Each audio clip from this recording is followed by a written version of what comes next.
Hey, Acadiana, welcome to the First and 10 post show, the round one playoff edition. I'm one of your hosts, Jalen Cavalier, and with me is Dawson D'Amico. How's it going, everybody? We've had a great time covering these games. Just not just all year. Today was something special. I mean, playoff football. That's always going to be something, especially around here in always Acadiana. is. Tell us where you were today, because I mean, there's so many games to cover. Just we were only able to go to one, but we were all over the place, honestly. So where were you at today? Yeah, so I was down in Laurelville, Tigers versus Tigers matchup. They took on Marksville, 18-15 matchup. It was a great game. As soon as I got there, Laurelville was down 7-0. Mhm. They ended up scoring a touchdown, and it was crazy. Marksville quarterback, they ended up scoring a touchdown. Back and forth plays, and then eventually they were able to stop Marksville on fourth down. Got the stop, and then the next play later, as you saw first and 10, the deep ball to Delcom, the wide receiver. Mhm. He just stopped the defender, just went falling, and he ended up scoring a long touchdown. And Laurelville took all the momentum, ended up winning the game 48-26. So it was a great win for Laurelville. They'll take on ERAP, another local Acadiana team at ERAP. That's going to be a game to look forward to. Oh, yeah, I'm definitely going to be excited. There's a lot of games to look forward to next week. Specifically, I mean, I'm really excited to see what Southside does going into the later on into the playoffs, because I watched their game today. They played they Southside. My apologies. Live Oak. Live They Oak. play My Live Oak. apologies. Oh, yeah. They were able to play the Southside.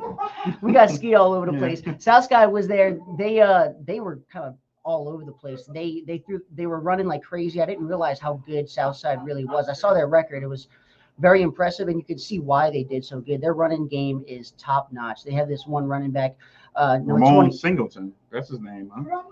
He was one of them. That's just one of them. That's Williams, one of number them, yeah. 23, Williams. He looked like Chris Ivory on the Saints. He looked amazing today, running all over everybody. They had a lot of misdirection in the backfield before the snap, so they looked very impressive, kind of like a college team. He had 2 touchdowns on the day, and then Singleton, like you said, he had a crazy run. It looked like Leonard Fournette running over the Ole Miss, one of the Ole Miss guys. I don't know if you remember that game. It was also an Auburn game. He had like a 40-yard touchdown, and that was so impressive. And then it was 21-0 going into the half, and then but right before the half, Live Oak did a crazy trick play, a double pass. They had the wide receiver catch the ball.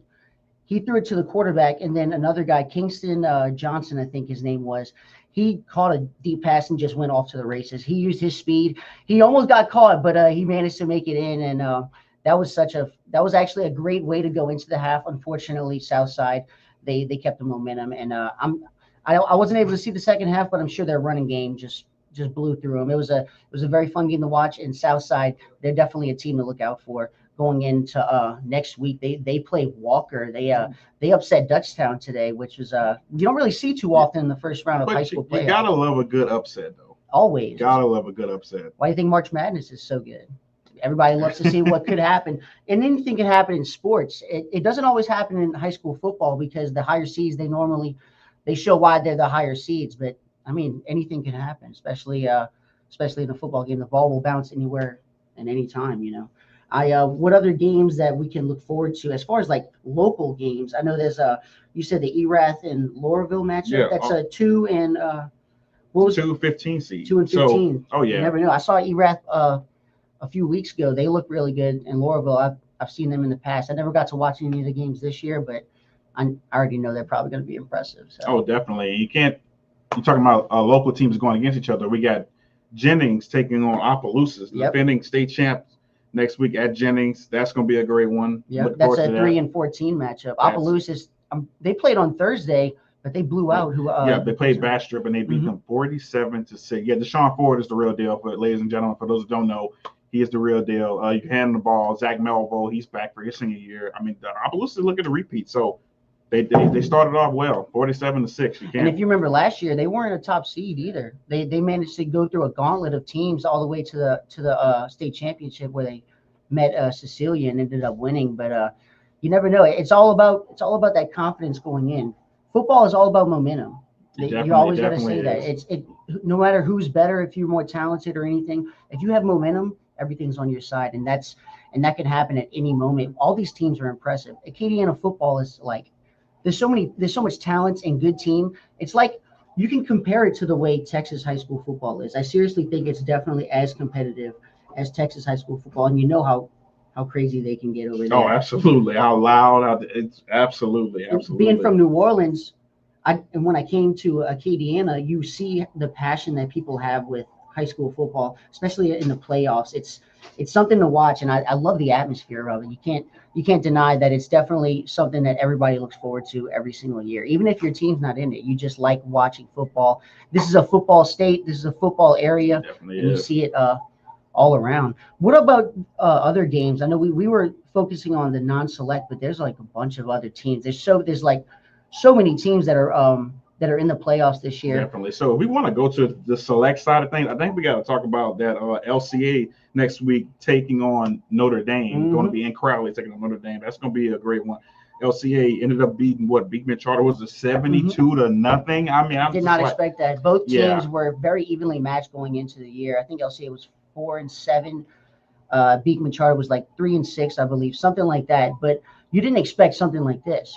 I mean, LCA in the middle of the season, they ended up firing their head coach, so you wouldn't expect them to end up being this impressive to start off in the postseason or just to finish off the season in general. And to see that's definitely a statement to look forward to. And like I said, momentum can drag on game after game after game. You never know. I mean, you got other teams around here.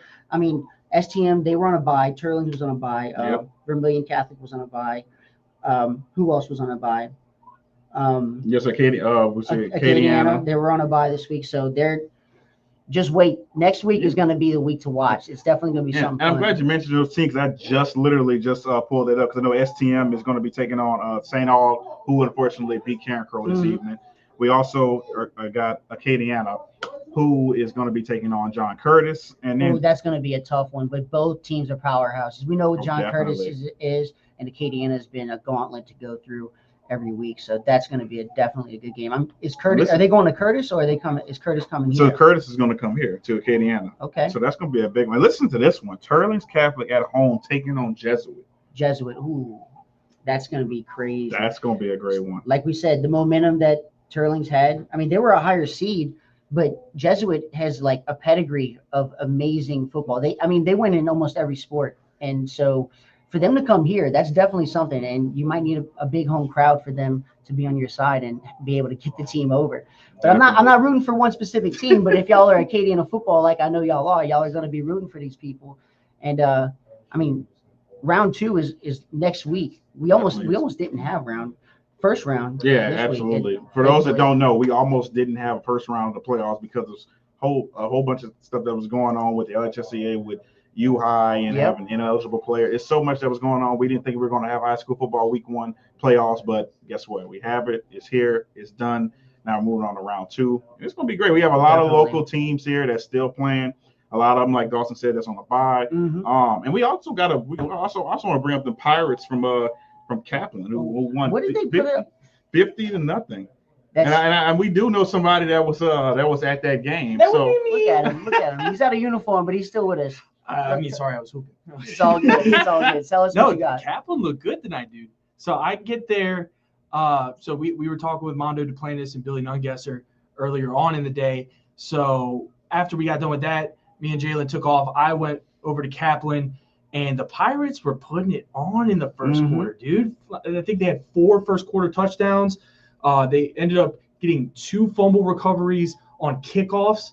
First one, I think it was on 2 separate kickoffs. 2 separate kickoffs. First time, kid flies in, helmet right on the ball pops straight in the air. They recover it. They go down and score a touchdown. Second time, I wanted to say it was after their 3rd touchdown, and same thing. Just a kid comes in, nice clean rip, 50-0 win. That's exactly what you need to do to build momentum early on in the playoffs. And we had a comment just now that asked if Crowley ended up winning tonight. I have the score. Crowley ultimately ended up losing to Westlake 55-0. I'm sorry to hear that Crowley season, come to an end just like that. It's okay. Yeah. I mean, there's great football all over the state. The Gents, they'll build it back for next year. It's okay. Yeah. They're quite gentlemen. The Gents will do that. But hey, next round, it's going to start opening up a lot with a lot of these big contenders that we've been talking about all year, from the STMs to the Turlings Catholics to the Acadianas to the Vermilion Catholics, the only 1 seed that we have out of the Acadiana area. And they're undefeated. And they're undefeated. So a lot of good football still to come. But tonight was just a little bit of an appetizer from this playoff round. And like we said earlier, first round of the high school playoffs, you normally see like big wins like that. Mhm. Once we get further in, these games are going to be crazy good, back and forth. Everybody has the talent, everybody has the athletes, and it's going to be a coaching battle. It's going to be it's going to be quarterback versus linebacker. It's going to be DB versus wide receiver. It's all going to be fun to watch, and I'm definitely looking forward to seeing what happens with it. Yeah, I'm definitely looking forward to it. But before we forget, we gotta talk about how something that people should go and nominate, and that's what Athlete of the Week. Absolutely. Every Thursday, do the Athlete of the Week segment. Personally, I do it myself, but I still get some Does help. a fine job. I still get some help from everybody on the sports team. And this past Thursday, we had Adam McLean, linebacker and tight end from Vermilion Catholic, the undefeated Screaming Eagles team. So everybody just go out there, keep nominating Athlete of the Week. We see every single email out there. We see every nomination. Keep doing it. And our Athlete coming up this week, we literally just finished talking about the team. So you can guess who it is. So you can definitely. I don't know. You might be able to guess. You'll have so to you see. can definitely guess who it is. But no, this is fun, and I'm definitely looking forward to it. I'm happy that we're able to continue the review of our First and 10. Absolutely. I don't know if we're gonna have something next week. We're gonna have to see, but I'm definitely excited to see what the rest of Louisiana high school football playoffs has to offer. Oh, because definitely. you know it's gonna be fun. It's always fun. It's football, always baby. is. Let's get it. No, but y'all definitely have to stay tuned. Any closing comments, Dawson, when we get up the round 1 edition of the First Tempo Show? I'm excited to see what Archbishop Shaw does. I'm an alma mater, and they're a 1 seed, so we're gonna see how they go. I know that's outside of Acadiana, but I got to represent. We were terrible when I was in high school, and now they're actually good. So I'm happy to say that they're actually a good team, and looking forward to see what they do and other teams around here in Acadiana as well. So I'm just looking for some more hard-hitting nose football, but safe. But safe at the same time. Safe, but you still want to see some plays. We want to see some crazy plays, always. But yeah, guys, I appreciate y'all tuning in. Stay tuned. If we have something next week, you'll be able to catch us here on Facebook and YouTube. But for now, I'm Dawson D'Amico. And I'm Jalen Cavalier. Thank y'all for tuning in to the First and Tempo Show Playoff Edition Week 1. Stay tuned to see what happens next week.